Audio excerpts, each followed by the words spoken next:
warahmatullahi wabarakatuh. Perkenalkan, nama saya Dwi Wahyuni dari Prodi D3 Analis Kesehatan semester 2. Di sini saya akan menjelaskan tentang larutan datar atau penyangga.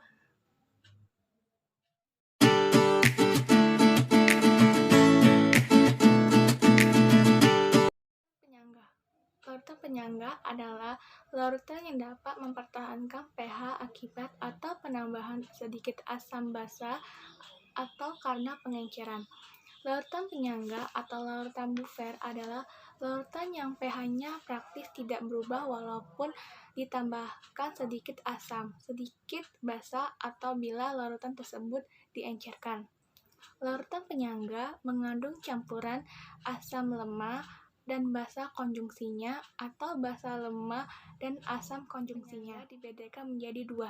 Yang pertama yaitu larutan penyangga asam yang mempertahankan pH pada daerah asam atau pH kurang dari 7. Yang kedua yaitu larutan penyangga basa yang mempertahankan pH pada daerah basa atau pH lebih dari 7. Larutan penyangga asam merupakan campuran asam lemah dengan basa konjungsi atau garamnya. Contoh CH3COOH dan NaOH. CH3COOH yaitu asam, NaOH yaitu basa. Mendapatkan reaksi CH3COONa plus H2O. CH3COONa yaitu basa konjungsi atau garamnya. H2O yaitu air. Larutan buffernya campuran CH3COOH atau asam lemah dan CH3COO- atau garam atau basa konjungsi. Larutan penyangga basa merupakan campuran basa lemah dengan asam konjungsi atau garamnya. Contoh NH3 dan HCl. NH3 yaitu basa, HCl yaitu asam. Mendapat reaksi NH4Cl, asam konjugasi atau garam. Larutan buffernya campuran NH3 atau basa lemah dan NH4+ atau garam atau asam konjungsinya. Kerja buffer asam.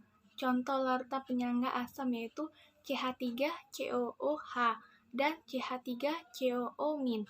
Dalam larutan terjadi kesetimbangan yaitu CH3COOH dan CH3COO- plus H+. Menambahan asam akan menggeser kesetimbangan ke kiri. Ion H- A+ yang ditambahkan akan mereaksi dengan CH3COO- membentuk CH3COOH, yaitu menghasilkan CH3COO- plus H+ dan CH3COOH. Basa. Ion OH- dan basa akan mereaksi dengan ion H+, membentuk air sehingga kesetimbangan bergeser ke kanan dan konsentrasi ion H+ dapat dipertahankan. Jadi basa yang ditambahkan akan praktis bereaksi dengan CH3COOH, membentuk CH3COO- dan air.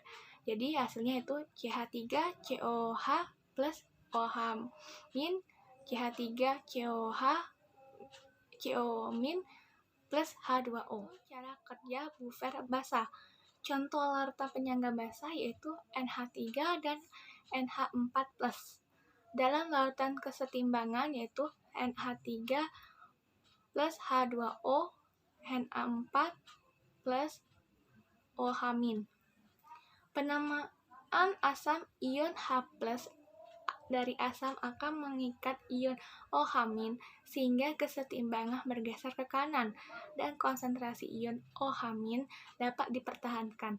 Asam yang ditambahkan bereaksi dengan NH3 membentuk NH4+, yaitu NH3 plus H+, menghasilkan reaksinya NH4 basa. Penamaan basa akan menggeser kesetimbangan ke kiri, sehingga konsentrasi ion OH- dapat dipertahankan basa. yang ditambahkan bereaksi dengan asam. Dalam hal ini NH4+ membentuk basa, yaitu NH3 dalam air, yaitu NH4+ dengan OH-, NH3+ dan H2O. Larutan buffer. pH larutan penyangga bergantung pada Ka, asam lemah, atau Kb, basa lemah, serta perbandingan konsentrasi asam dengan konsentrasi basa konjugasi atau konsentrasi basa dengan asam konjugasi dalam larutan tersebut. Asam. Misalnya, larutan penyangga CH3COOH dan NaCH3COO. Asam asetat akan terurai sesuai reaksi CH3COOH, CH3COO- dan H+. Jadi H+-nya untuk asam Ka dikali A per G. pH-nya sama dengan pKa min log A per G. Itu rumusnya. Dengan Ka tetapan ionisasi asam lemah, A jumlah mol asam lemah. Kalau G jumlah mol garam atau basa konjugasi. Rumusnya OH- sama dengan Kb kali B per G.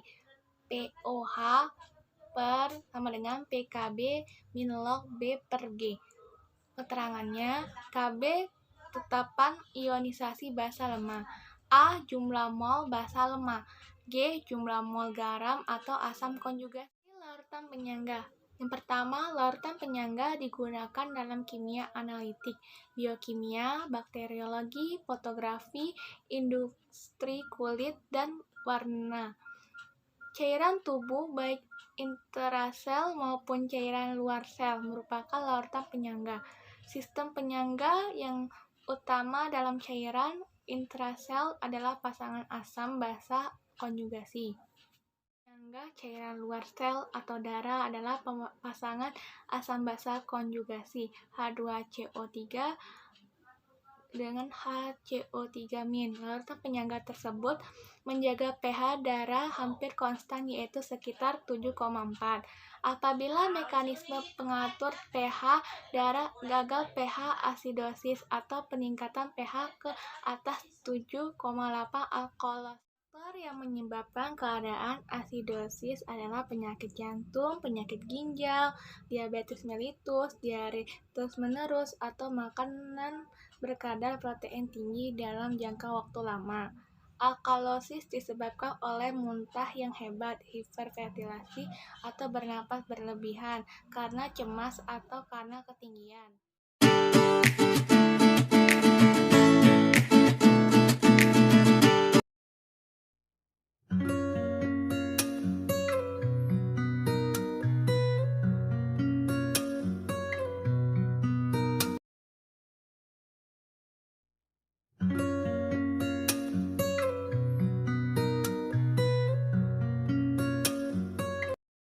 Dapat saya jelaskan. Kalau ada salah kata, saya mohon maaf. Kepada Allah saya mohon ampun. Saya akhiri dengan Wassalamualaikum warahmatullahi wabarakatuh.